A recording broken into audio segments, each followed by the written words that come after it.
Studios. I started at Rainbow 2 years ago. It's kind of an interesting story how I got out here. Because prior to this job, I was literally smashing pavement with a sledgehammer and cleaning out houses I worked with my father on, buying old dirty houses and renting them out. You might be asking, how did you go from a job smashing pavement with a cinder block or a sledgehammer to animating games? It's a long story, and I hope this is something that can help you all out. So, tech stuff out of the way. Any animators in here? Nice. Wow, just one? I thought it so obviously, 12 rules of animation and all that. Are you doing it consistently? Yeah. Okay. On your own? Yeah, I'm trying to keep myself on a weekly, quick 10-second animation. Nice. Okay. So this is the one thing I wish I'd known at school. Personal projects are key. Don't just do things for grades. If you're not doing stuff at home, then it's basically saying, well, I don't really want to do this, and if you don't want to do it at home, then why would you want to do it for money? Just saying. So just something to keep in mind. Yeah, shake that bit's hand. You say that a lot. Yeah. I know it's one of those grim meat hook realities of the industry, but I swear to God, that's just how it is. Point in case. Yesterday, I overheard a conversation with some of the artists that went to Art Institute that just closed, and they were talking about their peers. Hey, I would have brought this guy on, but definitely not this guy. Wow. Okay. I wonder if people were saying that about me. What are your peers saying about you? What are you doing to, I don't know, how are you perceived on these projects? Are you the one that's always looking for solutions, that's eager to learn? Or are you just kind of the one that's just doing it for the grade? Just saying, I'm not judging, I'm just, something to ask yourself, and be honest. So, prior to smashing pavement with a sledgehammer, I was working at EA. I created a role at EA Tiburon, proud purveyors of Madden NFL football down in Maitland, Florida. They say Orlando, but it's technically Mayland. And I never really got on full-time there. Even though I worked a stint of 5 years there, I was a contractor each time. So I worked as a Artworks QA. It was a new role they made, and it worked out really well for me. So I guess all of EA does it, but I basically just went through the art assets and made sure there wasn't any flip geometry. Or I'd sit on the animation meetings and look for animation errors such as hey, there's a pop in this guy's shoulder. There's a limp on this guy's leg. Take notes for everybody and just hand it in. At this time, I met a man by the name of Brad Bowling. I think he came in here and talked to y'all originally. Okay, y'all know Brad? Okay, Brad's awesome. Well, long story short, I just went all out working there, and EA just kind of didn't really toss me a bone. So last time I was there, I actually walked myself out. It's just kind of funny, because normally in a huge game studio like that, they have someone walk you down. No, it was my 5th time there. I just walked down and was I guess this is my last day. Here's my card. Gave it to the security officer, and he's all right, see you in 3 months. Walk outside, and I'm man, I am not down with football anymore. NCAA was cool, but that got canned, so it's Madden only moving forward. I think I'm just going to work on my own game. It's high time I do this. I'm not stupid. I can learn Unity, and if I have to smash pavement with a cinder block or a sledgehammer, then so be it. I'll just work on Unity at home. Well, Drew, you're not a coder. That's fine. I've got YouTube. I'll just do it that way. Also, I really like dragons. What the hell? Am I 12? Whatever. So I just walk up to my car and I leave. Go home, literally crack open Unity. I'm what would be cool? Dragons and lasers. Dragons and lasers, that's awesome. Can't get more awesome than that. Also 80s Chrome font. Let's do this. So I started off making a space harrier clone inside of Unity, and I had no idea what the hell I was doing. Even the tutorials that were for beginners, I was just man, this sucks. So I literally went to the Unity site. Again, hint everybody, if you need to learn something, you have the internet. Go use it. Unity's website, if you're interested in learning Unity, I don't know how far you all with it, probably farther than I am, but just for the sake of me presenting this, I just went onto their site and literally just did every tutorial they had, one after the other. So, then I got better at it. I still suck at coding though, especially having to type it all in Visual Studio. So,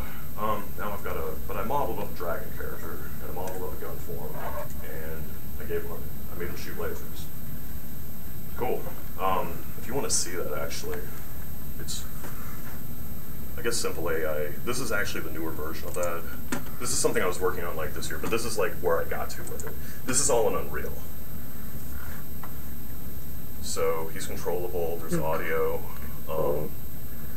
power-ups, a key that you can go through. That fire will hurt you. I did this in the span of about 3 weeks. Now, mind you, that's the same dragon character I had that I used in my Unity game, but honestly, I just followed tutorials on YouTube. And this is while I was, we were in crunch at Rainbow on MX versus ATV All Out. So I just, I decided to just make my own stuff. And they're cool with me doing that, so it was helping me learn a lot about Unreal. I was actually getting a lot of experience working with the blueprints, which again, I'm an animator, so I wouldn't, in the past, it wouldn't be expected for me to go in and do some like logic, but I'm glad I did because it, taught me. If you want to see another one, there's disintegrating enemies. It's right next to that. So this is like a material I did a tutorial on and made, and like when you shoot guys, they like actually like fall back and disintegrate. So, personal projects. This is what got me a job. So back to smashing pavement with a sledgehammer. Oh, I'm sorry, prior to that, can I jump over the demo reel and scroll to the Wolf Quest part? How many people here have heard of Wolf Quest? Probably none of you, maybe. Yeah. Okay, did you ever like play it? Yeah, like, did you ever make a wolf fall asleep? Yep. That's me, I did that. So after UCF, which is, I graduated from the University of Central Florida in 2010, and the first job I got out of college was a guy in the back of a thrift store. But I had been applying to like a ton of game companies at that time. I just needed to eat, so I'm like, screw it. I can like, again, do personal projects, and if something comes through, at least I've got food coming into my mouth. You got to be willing to feed yourself, no matter what. There's no shame in any job you have to take. I'll say that again. There is no shame in doing any job. If you're willing to do any job, then you're going to have a much higher success rate of finding the job you like. So be willing to work. Don't feel bad if you have to go work in like a Wendy's or something immediately after school. Just keep doing what you need to do to get yourself a job in the industry. Or don't. Just saying. Yeah. So I had emailed EduWeb about Wolf Quest. Yeah. So this is like from 2011, I think. Forgive me. This is an old demo reel, by the way, so nothing on here is perfect. I just kept this up for the sake of keeping it up. Yeah, go for it and play it. Yeah. I actually applied there. I just want to see, like, well, see if Wolf Quest, EduWeb wants to hire me. They didn't. All right, going to the thrift store. Time to go to the Thrift Co. That was actually the name of the place. It's in Altamont. So I'm in the back of the thrift store working, and like literally like a week later, they email me back and they're like, hey, we need some wolf animation. Can you animate a wolf? Totally. What are you doing right now? Working in a thrift store. Awesome. Can you do this for us at home? Sure. We can't pay you. Like, whatever. I've got money coming in. I'll just go ahead and do it. This is awesome. I get to animate a wolf, which I've never done before in my life. So like immediately I'm just grabbing reference, like how do wolves fall asleep? How do puppies tackle each other? How does this work? Actually, the puppies came later. But, and if I'm boring you all, just tell me. I don't want to like ramble or anything. If anybody's got questions, just jump in. But anyways, I get this wolf, and I animate it. I'm like super excited, right? It's like, yeah, this kicks ass, Oh, mind you, these guys are up in Minnesota, and I'm in Florida. Right, so it's just like literally an email conversation between David Schaller, head of EduWeb, and myself. Send him the wolf. I'm like, hey, David, check out this animation. Drew, it's not working. What do you mean it's not working? It's just not working. It's not doing anything. He's just sitting there.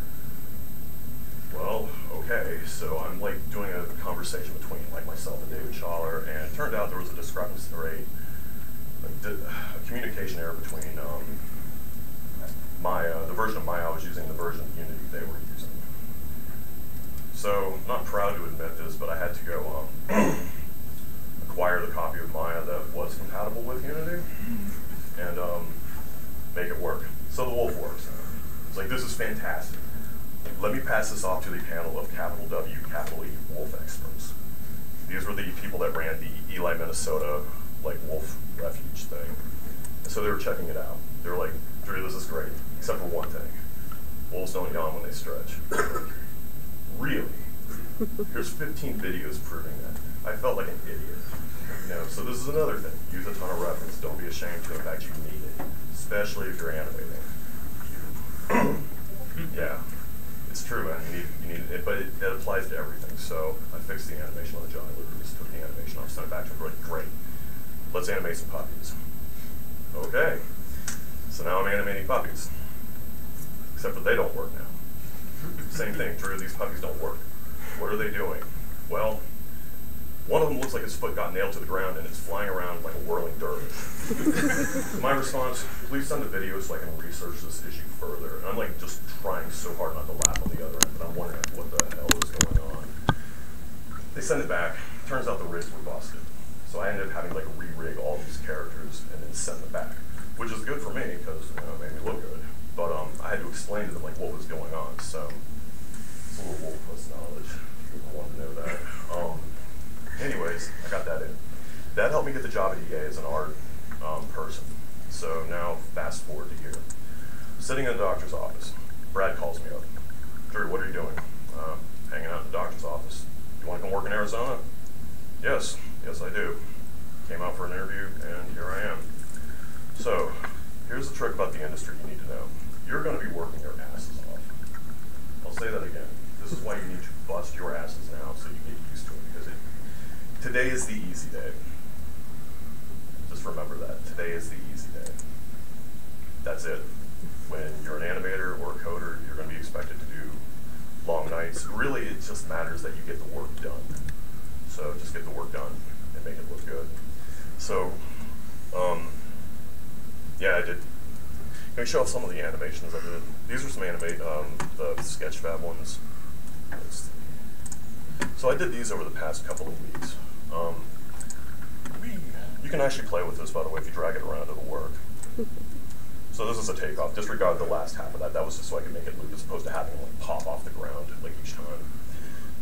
These are just personal projects I'm doing on the side, as well as like working at Rainbow. And this is good because it's helping me out get better at animating. Actually, can I show another thing? You go to the YouTube, like MX versus ATV, like the goat. You may want to turn the audio on for this one. This one? Goat farm. Yeah. Sorry, this is kind of all over the place again. I've never done this before. Does anybody have any questions or any comments or anything We don't really need to.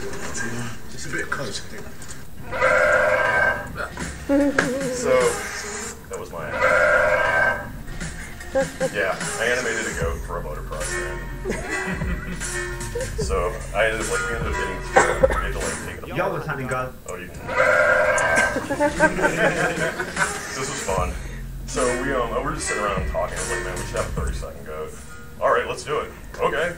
So we ended up getting a goat model. I had to rig it in Max, and then I just animated it using the cat animation tools or character animation toolkit.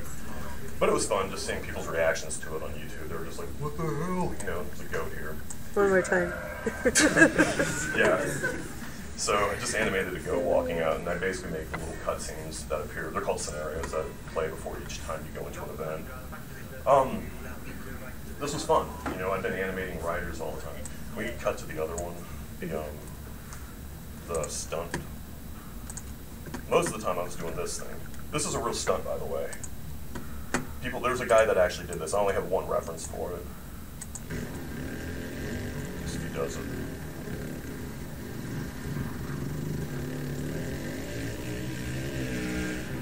Yeah, someone actually did that. So I had one reference for that. I had to animate. That's all done by hand. So these are all the stunts, all the stunts on the bike. We had a lot of stunts on the ATV as well, so I had to go through them to put all those in. But you know, it was a lot of fun animating all this. But let me see where it's going with this. Jesus. Excuse me. Yes. How often would you say you practice on your own time, though? 5 hours a night. I mean, I live alone. I am a huge nerd. So what else am I gonna do? Go to the bar and drink? Yeah, it's like, no, I'm just gonna go sit down and animate. Just because, and if I'm not animating, I'm gonna draw. And if I'm not drawing, then I'm gonna just be on Unreal working on something or streaming. Someone over here had their hand up? No? Well, so, I got a question. Of all the stuff you worked on, what's the thing you're most proud of? Actually, MX versus ATV All Out. That was a true story about this. So I get out there after I get the job, right? We're going out to eat because we have our, like, you know, team lunch on Thursdays, and I'm all like, man, I'm so excited to be here. Oh my God, you know, I've worked so hard to get here. I can't wait to work on the animation team. And one of their designers, Eric, like walks up behind me and smacks me on the back, and he's like, animation team. He's like, dude, you were the animation team. I was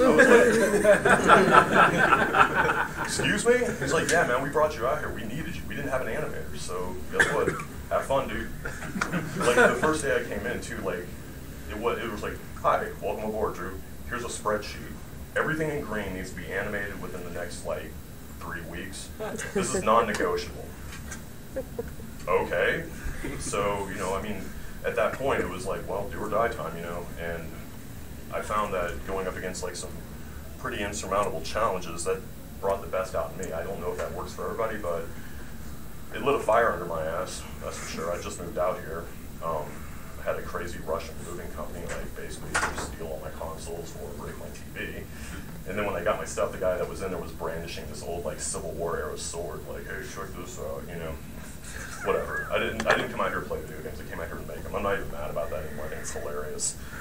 But yeah, I think really the career path that you have. Some people tend to think of being like school, job. I think a more accurate representation is like school, and then you're going to be swirling around, and then you'll get here. So long as you keep working on your own stuff, so long as you keep in contact with your peers, so long as you keep learning. Are you all working on your own stuff at home? Okay, good, because that's going to help you out tremendously. And I guess that's really all I got. Thank you for listening.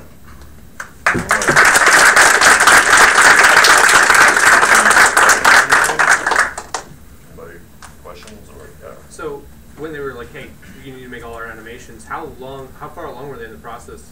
So the good thing was we actually had a bunch of pre-made animations. I just had to copy them over to CAD. But the rider models were completely different scale, and so I ended up having to reanimate the new ones. At least I had a good reference, but yeah, a lot of these are hand-keyed. And then I had to make new ones.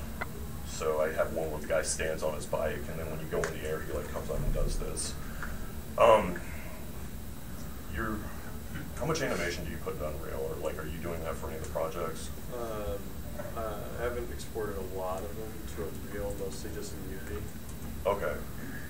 So you know how like the animation, like I call them animation blueprints work. I forget what they're called in Unity, but like when you have like an animation start state, you can go through it. Oh, was it the I know what you're talking about. It's like the event graph where you drag off different pieces. Yep, that's it. Anim graph. Yeah, and a BP, and then the event graph. Yay! So, but yeah, that's like the truth of it all, man. Like, it was kind of a weird path. I went from like working in a thrift store, animating wolves, talking to and when the state of Minnesota went bankrupt, it pushed the release of that game back till October of the next year, which again, it's like, that's interesting, but it was cool, you know. And my career path was all squirrely, but it worked out. And it was, I don't want to say it was through any fault of my own or anything, it just, so I was busting my ass constantly. But that's just how it went. So, as long as you bust your ass, nothing's guaranteed, but just keep working on it. Keep working on it, keep talking to your friends, and keep in contact with your peers. I cannot stress this enough. Some of them might be, hey, you know, I just got this awesome job. Okay, cool, you know, what do I need to do to get there? Well, if you've been, you know, tearing it up, working with them, then they might be able to help you out, you know? So, yeah. What's up, man? So do you feel like your willingness to like work for free until like, you know, you got a good name out there for yourself is what separated you from other people so that you were able to get that job at EA? Or do you think it was just purely the contacts? Like getting to network and stuff like that? In this case, I think it was a little combination of both, because I had a friend that worked there, but I went to a job fair, and I just had I had like a couple of copies of my resume, and then I just pulled up my demo reel on my phone. Like, hey, check this out, you know? And so they interviewed me, brought me on, and that was it, but I was doing QA. By the way, QA is developer. if you're a QA, you're dev. Just get that through your heads. You're actually doing a very important job, and I think it's important to start off as QA because that's going to help you find issues and debug issues. Because everyone technically as a developer is their own QA. You have to like review your work consistently before pushing that through the build because you might break the build. And in Rainbow Studios, if you break the build, you get the slap chop, which is the mark of shame. We also have the critter, but I don't want to talk about that. Anyways, so yeah, you know, which again, this applies now at school, you know, review your work before you submit anything. Go. Over at Rainbow, do you work pretty much entirely solo, or like do you get help from the design team at all? This is a good question. At Rainbow, we work as a cohesive team. As Brad puts it, no one finishes first here. We cross the finish line together. So to answer your question, if I'm hearing this right, the designers gave me a list of stunts that they wanted. So I consulted with them.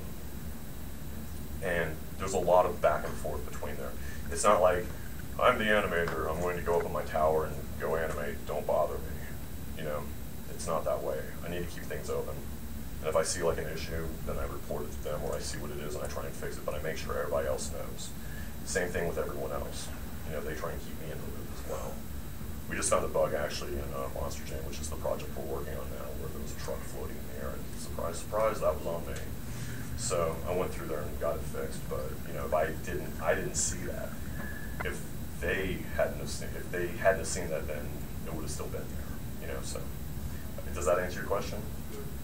Okay. Let's expand on that just a little bit. Drew, if you would talk about the importance of knowing how to talk to your modelers, your riggers, your animators, how much of that do you do? Okay. Programmers. This is I'm sorry, thank you. This is important. You kind of need to know like a different language for each like discipline you're talking to. Sometimes you need to dumb that down. Not because the other person doesn't know what they're talking about. If there's Z fighting on your geometry, it's flickering. You know, just say that. It's like, hey, it's flickering. Most modelers will know exactly what that means. If you're talking to a rigging artist, you need to be able to speak to them in terms that they can understand. Now, it doesn't hurt to go and explore these disciplines yourself and understand like what's happening, especially if you know what is going on with a rig. Like, so if you've got like a misnamed rig and like the animation isn't working, and you see that, you can tell your rigging artist that. But for the most part, try and keep your communication as baseline as possible. Don't try and like talk up and impress other people. Also, one thing I learned at EA: don't make an email that's over 2 sentences long. If you can't email somebody over if you're writing a paragraph, no one's going to read that. 2 sentences, keep it quick. No one has time. So keep your communications quick and to the point. So, okay, what's up, man? What are things that people who aren't animators should know when communicating with an animator? So, don't tell me it looks weird. I mean, you can, but I'm gonna pull you to my side and say, well, we're going to scrub through this, and you're going to tell me where it looks weird, and then we can both find it. Typically, I look for pops in animation, breaks in the loop. So if the guy's like, you know, idling or doing whatever, but if he's doing this and then he just goes into this pose, you'll see an immediate snap. So that kind of thing I would look for. Pops are like when the arm like maybe hyperextends and it snaps back. Things of that nature. Yeah, you know. So don't say it looks weird.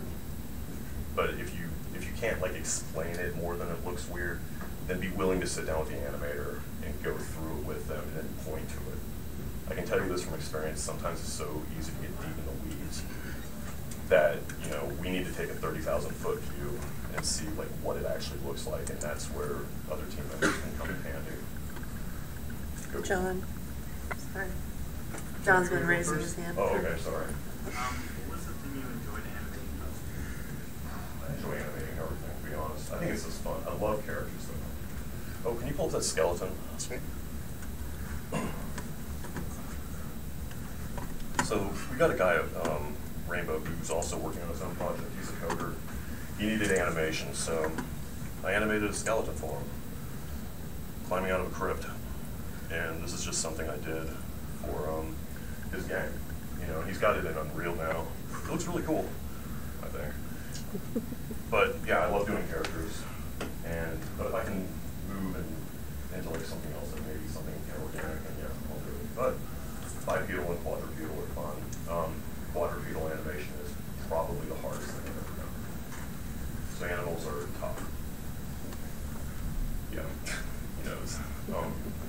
Does that answer your question?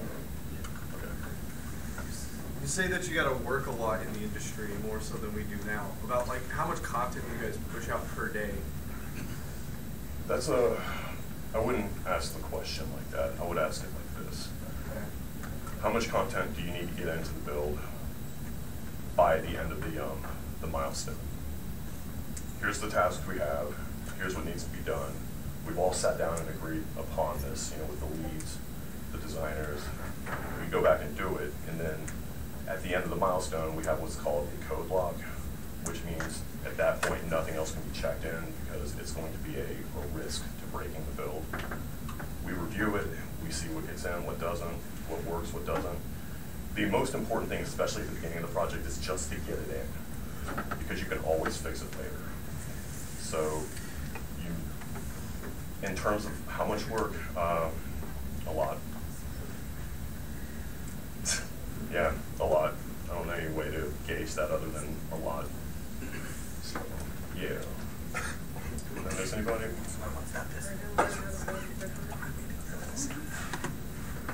What else is Right. there? Is there a question back up there? Oh, sorry. So how many people do you think, like, from the process of getting the character, getting it rigged, you animating it, passing it off to somebody else, how many people are going to be touching the stuff that you're working on a given item? So the 30-second girl in Unreal went between 3 people: Brad, Derek, our modeler, and then myself. And between Brad and I, he was setting up the rig, and then he passed it off to me. I went through and continued the rig. And by the way, I'm proud to say that I got our game bumped to a D10 rating.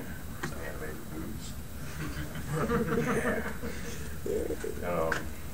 Anyways, but we all had a hand in it. So at least at our studio, it was 3 people. Now, we're a small studio.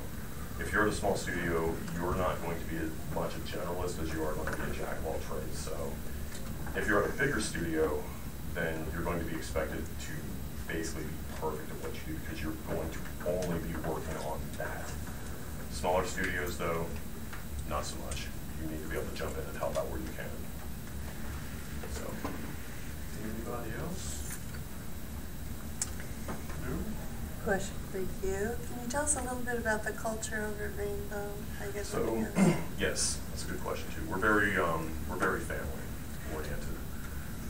We take care of each other. We don't get snippy with each other, and if someone's lagging behind, then we jump in and see what's wrong and we help them out. So we are a very tight-knit group, and the way we see it is, if one of us fails, then we all fail. So we all are pulling ahead, not just to make ourselves look good, but really, first and foremost, to make the studio look good and make everyone around us look good. And ultimately, to make the game look good so people can play it and have fun with it. At the end of the day, that's really what it's all about. If people aren't playing your game, then you're not making money off it. If you're not making money off it, then you probably aren't going to be making the game next time. So you got to make it good. So, One last thing. Oh goodness, I just lost it. Oh, it's all good. Yeah, never mind that. You sure? Okay. I forget what I was going to say, so it's. Well, if it comes back to you, let me know. You wrote that a little bit. Okay. All right. Anybody else with any questions for Drew? I remember now. Before you got your first You job in remember. games, if you could go back and tell yourself something, what would that thing that you would tell yourself be? Do personal projects. If you're going home and playing a game, you're doing it wrong. When you're in the industry, yes, it's cool to look at games and get inspiration, but you're not there to play the games, you're there to make the games. Playing games and making games are 2 wholly separate things. And I know a lot of people are like, oh, well, I'm playing all these games for research. Bullshit. Yeah, don't be one of those people. Yes, get inspired by it, but look at what they're doing and then try and replicate that. So that's what I would tell myself. Do more personal projects, learn as much as you can. Bit of a side question I'm just curious about. Does your team at Rainbow generally encourage Easter eggs, or do you abstain from those normally? We got a few. There's a big dragon in MX vs. ATV All Out. We had a joke about it, and they were like, Dave made a big dragon egg, and he was like, we can knock it off this billboard. We need a dragon for it, though. So I did an illustration for him, and If you ever play the game, you'll see it in Red Feather Lakes. Anybody else? Oh, what's up, man? And then what's the most like underprepared or like in over your head that you felt, and how did you push through that? Doing on a tech artist role at a gay, and that was basically a lot of bug fixing, but there was a lot more tech to that than I was ready for. I still did a good job with it, but the way I dealt with it was just going home and researching, and then just listening to everyone, seeing what needed to be done, and then asking for help. That's another big one. Do not be afraid to ask for help. Again, and even in the big studios, you're only as strong as your weakest link. So ask for help when you need it. That's one of the ways I dealt with it. When do you know it is a good time to ask for help? Because you obviously don't want to like bother your peers too much. Or I wouldn't say it that way. Like, I would say at the first sign of trouble, you know, where you're like, man, I've tried pulling through this. I don't know what the hell's going on. You know, you've done your research on it. At that point, it would be time to go ask for help. But asking for help is not a bad thing. You know, but when you do ask for help and you get it, make sure you're listening to what's being said. So that way you don't have to ask the same question over again.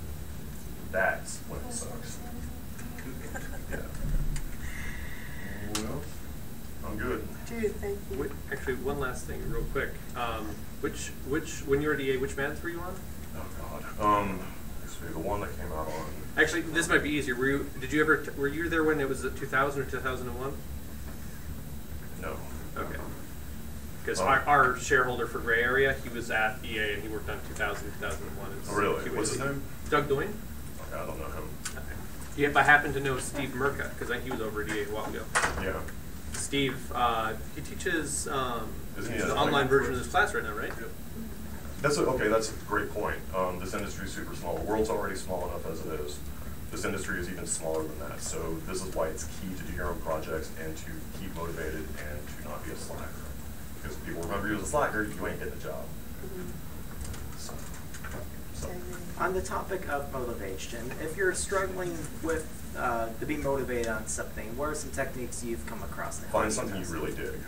Okay. I'm not even kidding. Like, you could be like, you know, I think blenders are cool. Awesome. Make something involving a blender. Do whatever it takes that, you know, you think you're into. For me, it was dragons. Again, I don't know why that happened to be the case. Walking back to my car after EA, and it's like, man, I think dragons are cool. I want to make a game about one. So that's what happened with me. So yeah, if you find something you're really passionate about that you like, no matter what it is, you know, then just use that as your motivation. Last call. Questions? Yeah. Oh, what's up? Yeah. I know you say you don't have much of a life because if you live alone with someone, no offense. How would you suggest balancing your free time and the time you need to work and progress and practice? So I might not be the right person to ask this, because I don't really know a lot of people out here other than the people I work with, and I just talk to friends. Like, you know, I've got my friend John up in Washington. We do drunken Mario Kart every Friday night. Yeah.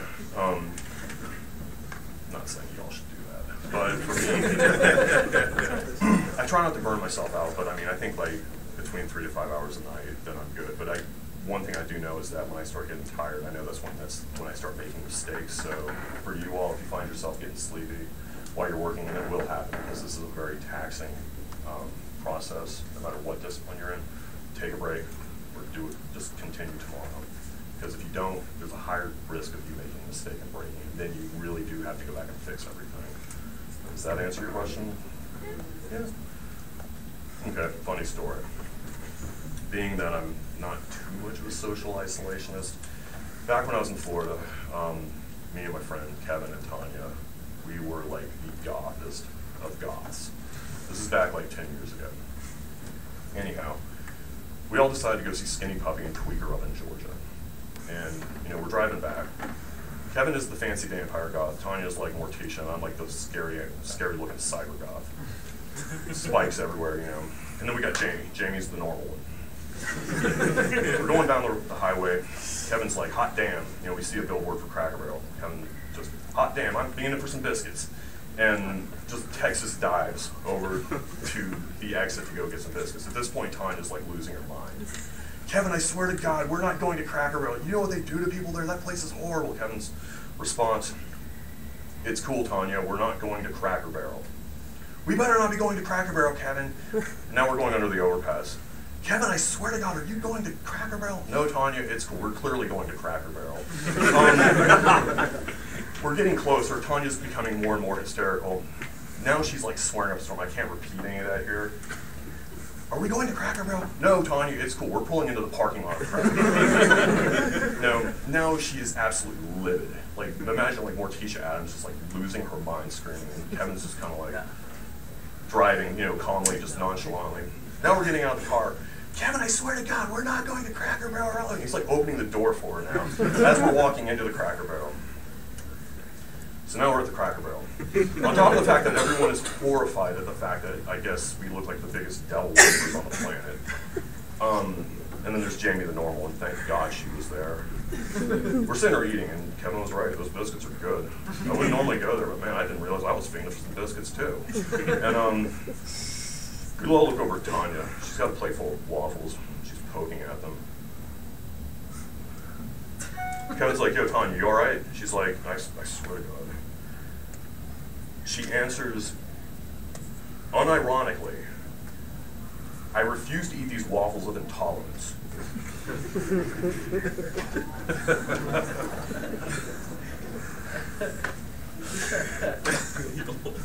Yeah, so there you go. That's the story. Waffles intolerance. Thank you. All right, give him a hand. Thank you, dude.